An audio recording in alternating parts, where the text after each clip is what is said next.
ይስጥልኝ ክቡራትና ክቡራን ተመልካቾቻችን የሱባ ሚዲያ ነው ዘወትር በየሳምንቱ ወደ እናንተ የሚቀርብላችሁ።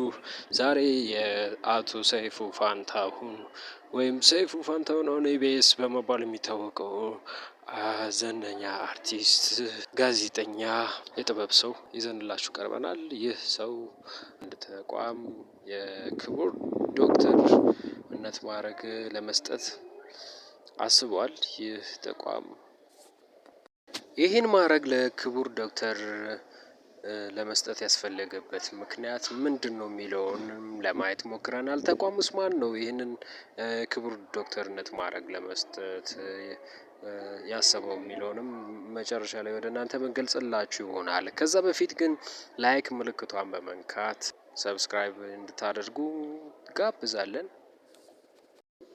ላለፉት 2 አስርት አመታት ሲያበረክታቸው የቆዩ በርካታ ስራዎች ተጠቃሽ ናቸው። እንግዲህ በማህበራዊ ዘርፍ ሆነ በተለያየ የጋዜጠኝነት ሙያው ሲያገለግል ህዝብን እና የተቋሙን ሲያግዝ ሲረዳ እንዲሁም የተለያዩ ገቢ ማሰባሰቢያዎችን በማድረግ ለተቸገሩ ሰዎች በመድረስ ይታወቃል።